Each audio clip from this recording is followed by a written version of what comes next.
Yo, what is good, people? Welcome back to another episode of the F1 2022 My Team series here on the channel. Today is the Mexican Grand Prix, one of my favourite circuits to drive. I won't lie, I've got a lot of pace around Mexico, and hopefully we can show that pace today and actually finish a race. If you are new to the channel, hit the subscribe button.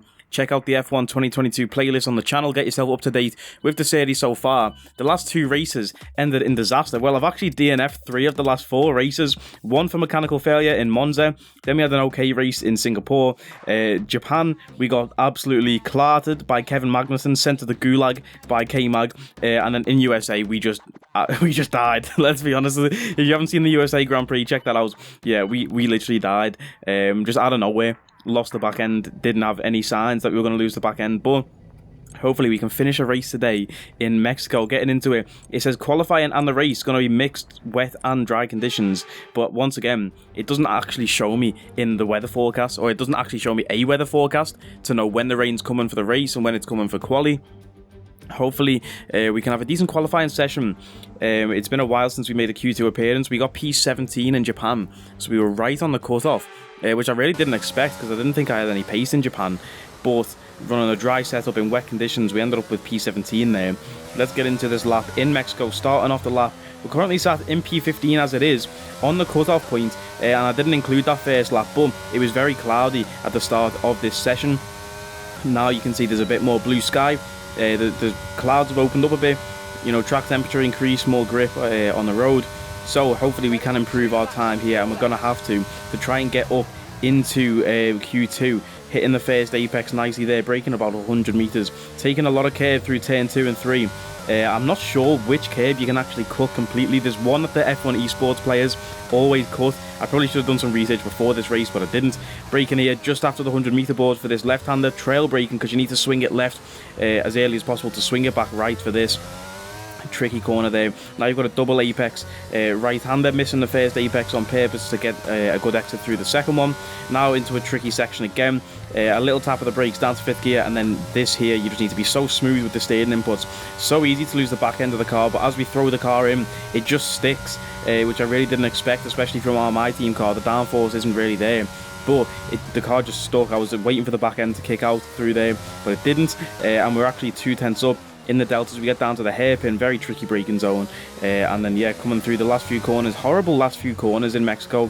Those last few turns are so horrible. That's the only word I can use to describe them. Taking the shortest run to the line there, 4 tenths quicker. That moves us up into P8, just behind Kevin Magnussen, our arch rival, and just ahead of Lance Stroll. Stroll up in P9, showing that the slow cars, for some reason, are doing really well here. It's the bottom 3 cars is us, AlphaTauri and Aston Martin, and we're both in, those 3 cars are in P8, P9 and P10. Getting into another lap though, like I say, I tried to cut a different corner this time, but we're nearly 3 tenths down on the delta coming through Sector 1, as Max Verstappen moves up into P8 and pushes us down. Qualifying is over, so we won't get to do any more laps. Will we be able to improve on this lap here? Let's find out. We're down 4 tenths now at this point, so gaining a little bit of time through there. And then coming through the double apex, right-hander stepping on the throttle way too early, and we spin the car around. Just tried to push it way too hard because I was trying to make up time in a delta, but we do actually finish Q1 in P9, ahead of Sergio Perez and Charles Leclerc, who are down in P10 and P12 respectively. I don't know what the hell happened to them. Even Lance Stroll was faster than Charles Leclerc in Q1. I have no idea what happened in that Q1 session, not with our teammate going out in P21, the stinker. But yeah, man, we're through to Q2 in P9 as well. That was crazy to me to see Perez and Leclerc behind us. I don't know if they only did like 1 lap or something and didn't try and improve right at the start of the session.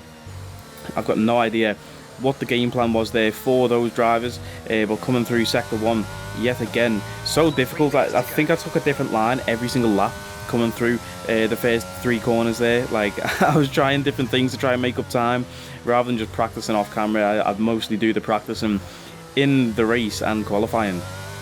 I do a bit of practice off camera because I try and get the resource points in, get those discounts on the upgrades that you get in the free practice sessions. Currently in Q2 right now, sorry, and we are up in the delta again, coming through the tricky section, waiting for the back end to kick out, and it doesn't again. We carry a lot of speed through there, can take that pretty much flat out, most of that, and that gains us like 3 tenths in the delta, even though we went red through sector 1 because we did take that different line through the first few corners and cost ourselves a bit of time. Missing the apex slightly on the hairpin there, using that curve for rotation on the inside of the right, and then coming through the final corner again. We're going to take the shortest run to the line, 3/10 up in the delta. Is that going to be enough to move up into the top 10? No, it is not. P12 is where we stay, and then we end the session. Daniel Ricciardo goes fastest in the Q2 session, and we're actually out in P15. So P15 on the grid. Let's get to the race, see if we can improve that result. Welcome to Mexico City, the most popular city in North America, and home, of course, to the Mexico City Grand Prix. It's a sellout crowd as usual here at one of the shortest circuits on the Formula One calendar. And who, I wonder, will they be cheering on the top step of today's podium? The Autódromo Hermanos Rodriguez, 2.6 miles of track that allows drivers to take full advantage of their cars, reaching speeds in excess of 220 miles per hour. And providing lots of opportunities for overtaking. The circuit features 17 corners, 10 to the right, and the remaining 7 going to the left. So with the race not far away from starting, here's what today's grid rundown looks like. George Russell will begin today's event in pole position, and Lewis Hamilton completes the front row. As we continue through the rest of the grid today, we have Norris, Perez, Esteban Ocon, and Mick Schumacher. Tsunoda, Sainz, they'll be starting further back after an earlier grid penalty. The owner driver, and Max Verstappen. Magnussen, Stroll, Daniel Ricciardo, they've taken a grid penalty, and Albon. Leclerc, Joe, Pierre Gasly, and Valtteri Bottas. They'll be starting further back after an earlier grid penalty. Tictum, Fernando Alonso, Vettel, and Nicholas Latifi. And with lights out just moments away, it's time to go down to the track. It's race day yet again, and joining me for a chat is Anthony Davidson. And our racers are certainly in for a rough day today. What will you be watching out for as they head into turn 1? Well, the start of the race is always one of the most nerve-wracking parts. You have to hope that everyone is able to get off to a clean start, and this is possibly the trickiest part of the entire race. So many drivers in such a small space, and finding your braking point into turn 1 as well. It's a testament to the driver's skill that there aren't more incidents.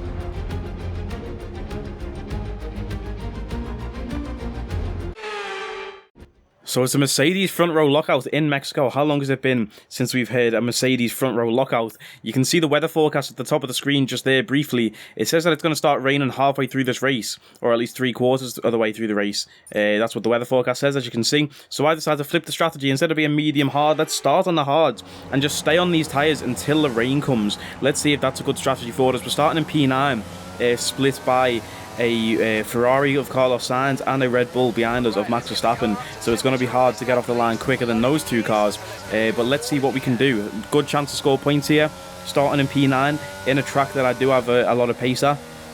So hopefully we can turn it into points. There's been so many grid penalties towards the end of the season now. Like I say, the season actually finishes this Friday, so stay tuned for that. We've got the Brazilian Grand Prix on Wednesday, and then Abu Dhabi on Friday, and then that is the end of season 1.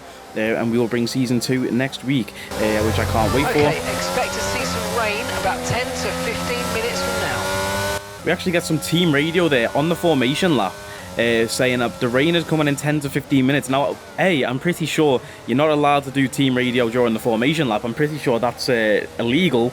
But yeah, we find out 10 to 15 minutes, that's only about 10 laps. So yeah, maybe we've gone with the wrong decision to start on these hard tyres, because medium tyres would have lasted us 10 laps easy. But yeah, that's what the weather forecast said. It wasn't perfectly accurate. Now, I still haven't clocked this formation lap, like how to get into your grid spot. See, I stopped there thinking that was my grid spot, but it's not.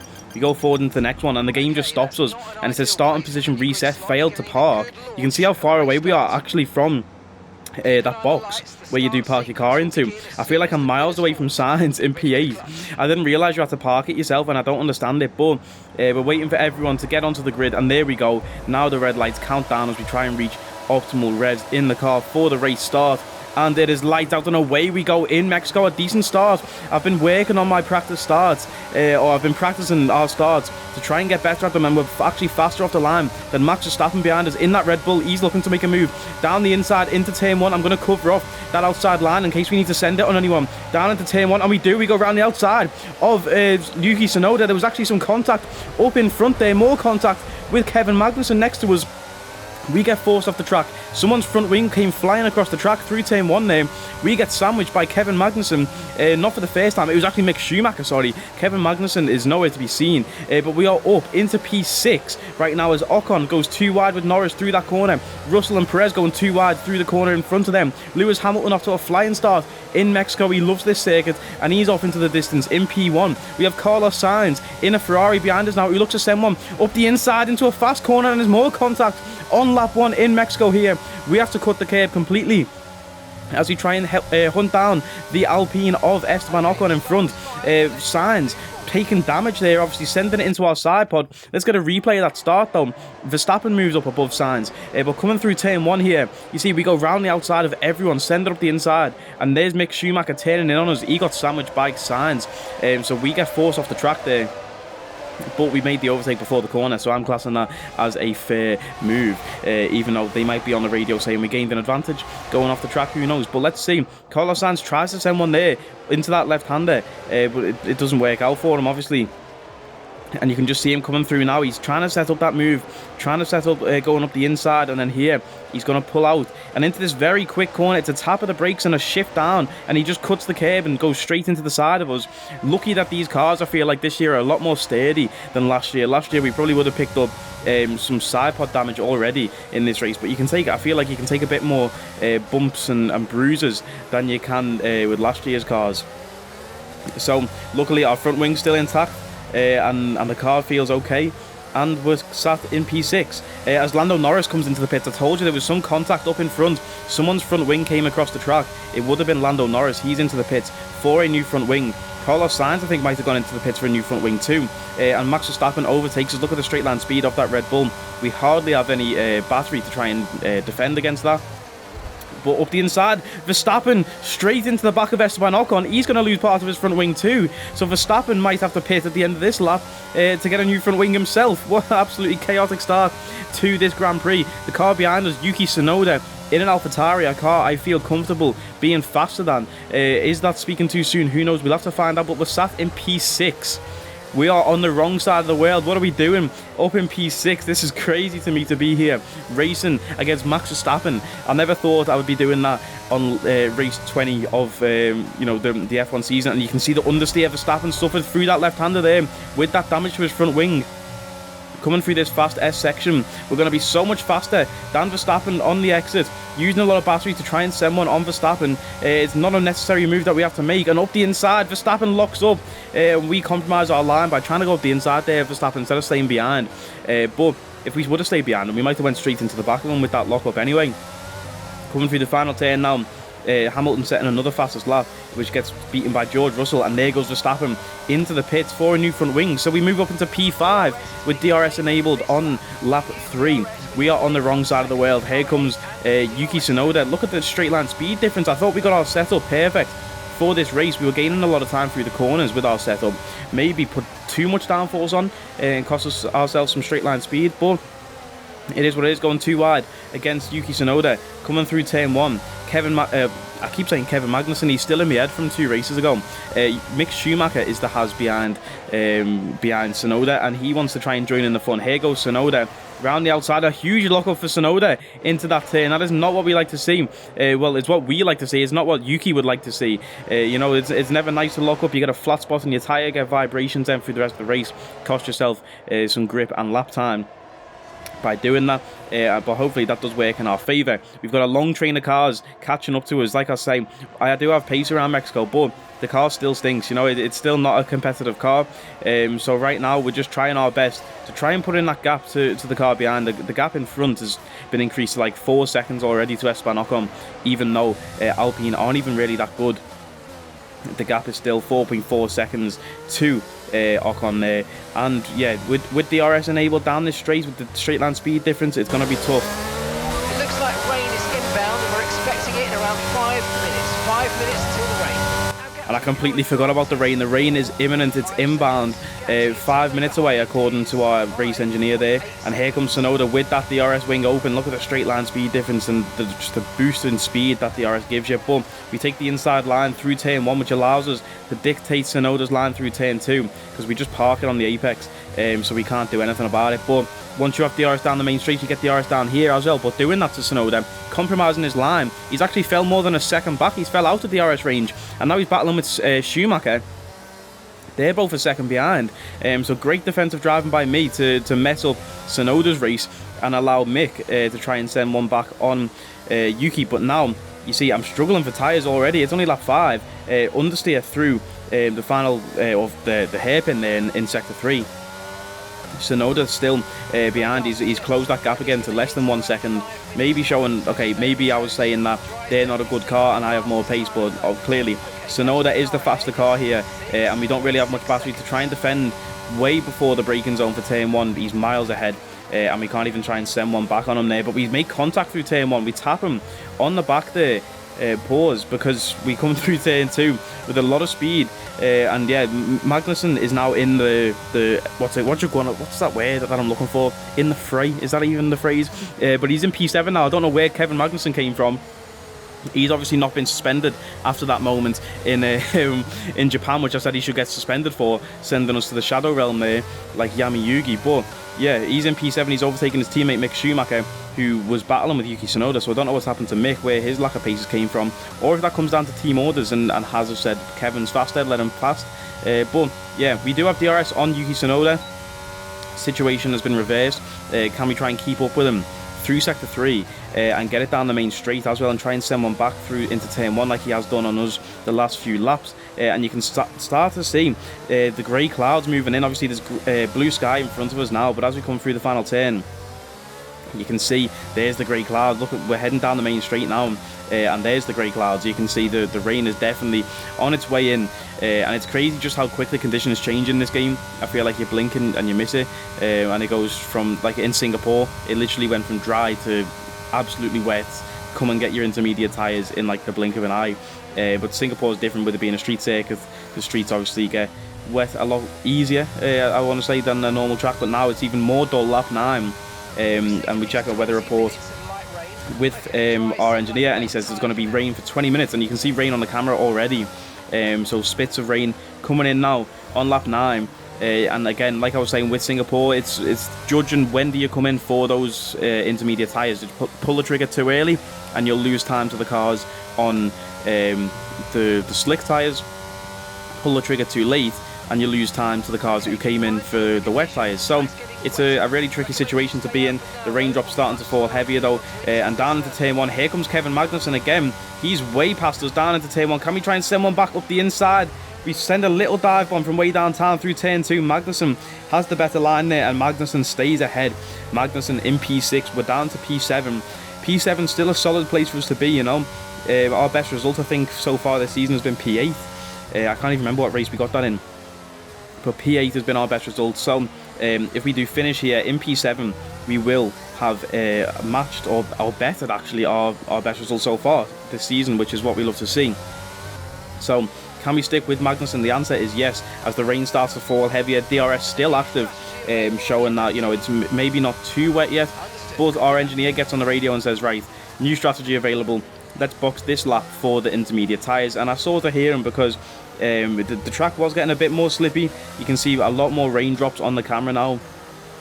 It was weird because certain parts of the track there was more rain than others as well. That's a tricky part, because like certain corners you'll be like, oh yeah, I feel like I definitely need wet tyres through this corner, but then other corners where there's not as much rain, you know, you feel fine on the slicks. So like even down the pit straight here, there's hardly any rain on the screen, you see, but then when we get to like the end of sector 1 and start to sector 2, then there's loads of rain on the camera. So we pull into the pits, optimal turning, and we're going to have a 2.4 second pit stop, and we come out ahead of Kevin Magnussen, or do we? We're actually inside Kevin Magnussen, pause, so we come out to the pits there, Magnussen ahead. We came out together, so I don't know how he's accelerating so much faster than us out of the pits here. And down to turn 1, Magnussen, look at the speed, like, we literally came out to the pits inside each other, pause again. But so how is he so far ahead through turn 1? I do not know, but definitely felt like the right time to come onto these tyres, and anyone who isn't on them will suffer. Charles Leclerc in P12, he's on soft tyres right now. Leclerc's going to suffer this lap. Soft tyres in the rain isn't that bad compared to the mediums or hards, but still, look at how much rain is coming now. This area especially is where you could really feel the rain. And like I'm saying, people who are not on the wet tyres are going to struggle. There's Latifi in P8 on medium tyres, and look at the speed that we're carrying, me and Magnussen, through. And down into the braking zone, we send one from downtown, 3 wide through this corner. A bit of contact there with Magnussen, pushes him off the track, but not as much as contact as we saw in Japan. Isn't that right, Kevin? But we're coming through now, a double overtake there on Latifi and K-Mag. And coming through, there's someone into the pits, or 2 cars into the pits now. And it's going to be Verstappen and Lando Norris, who both took early pit stops for a new front wing, remember. So that's a second stop for them in this race. And coming through now down to turn 1, I believe Magnussen still has his rear wing open, so DRS is still enabled. Yes, it is, you can see that there. DRS still enabled, even though it's raining and it's intermediate conditions now. So Magnussen manages to overtake us there through turn 1. Esteban Ocon back in our sights though. He went off into the distance like 4 seconds ahead. But Ocon, don't know what pit strategy he ran, but he's back within view of the camera, you know. We come through the final corner now, expecting to get DRS on K-Mag, because we were within that range, you know. We've got Daniel Ricciardo behind us now too, and we don't get DRS down the straight. So obviously it got disabled, but we didn't know that. And there goes Daniel Ricciardo, straight line speed of the McLaren, obviously going to be faster than ours. Daniel obviously had a lot of pace in this session because, and he's messed up through turn 1. Can we send one back through turn 2? Daniel outbraking himself and missing that apex of turn 1. No, we can't manage to get back. There's a yellow flag there too, someone off the track. I think that might have been Zhou Guanyu, actually, who retired there for engine failure. But like I was saying with Daniel, he was actually the fastest man in Q2, showing that clearly the McLaren and himself has a lot of pace. And just look how wet it is now, lap 24 of 36. The rain is absolutely crazy. The spray coming off the car in front, can hardly see anything. We got ourselves trapped in sort of a train. It's not a DRS train because obviously there's no DRS, and we send one on Daniel from way downtown. We managed to keep it out the wall, but that was an opportunistic move. Get a warning for a collision with Ricciardo. I don't even feel like I touched him. But yeah, like I say, we got stuck in this train where no one could overtake each other. We were all going like the same pace and stuck in each other's slipstream. It was me, Ricciardo, Magnussen, Schumacher, and again I try and send one from deep, but it's not going to work out. I was just really bored. We were behind Daniel for like 10 laps, so I thought, okay, can we try and make something happen here?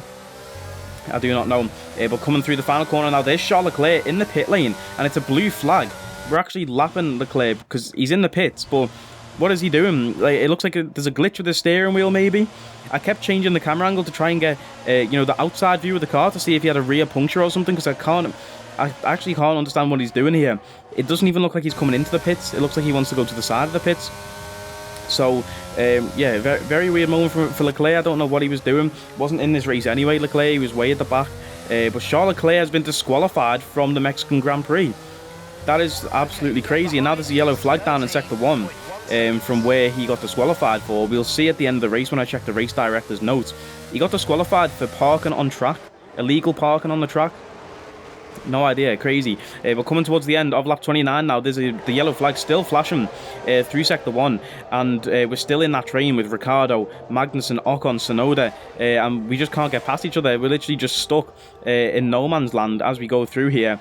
And there's a yellow flag waving again in front as we come through towards turn 1, and there's a big crash. Someone's spun, and there's somebody off the track, and somebody's spun. Somebody's gone into them. What's happened there? Yuki Tsunoda and Kevin Magnussen involved in that one. Let's see an onboard replay. So, coming through the final corner, the yellow flag changes to green. If you check the map though, the yellow flag moves to the end of the straight, but there's no car there to suggest like what the problem is in Sector 1, but the yellow flag flashing now. And then as we head down towards turn 1, here's where the contact happens. So we'll slow it down there. You can see just chaos. Yuki Tsunoda out of the session. Ricciardo involved in that, Magnussen involved in that, and the yellow flag actually came from Charles Leclerc. But we're up into P5. We overtake Ricciardo as he tries to avoid the collision there. Here's Sergio Perez, here's Yuki Tsunoda. Here's what happened down the main straight. That's actually Charles Leclerc on the track still, taking off Yuki Tsunoda's front tyre. Kevin Magnussen T-bones Tsunoda, look at that. That's Charles Leclerc just cruising down the straight. He got disqualified for parking on track in the pit lane. Must have came out of the pit lane and just kept on ghosting all the way down the main straight. There's Tsunoda again. Tries to avoid Leclerc. I don't know why he didn't, because there was so much space. But then Leclerc terminal damage out of the session. He was anyway because he got disqualified. But Tsunoda out of the session. Ricciardo out of the set. Oh, Ricciardo actually missed it, fortunately for Daniel. Unfortunately for us, it would have been nice to see, Ricciardo go out, because he's faster than us and he's behind us now.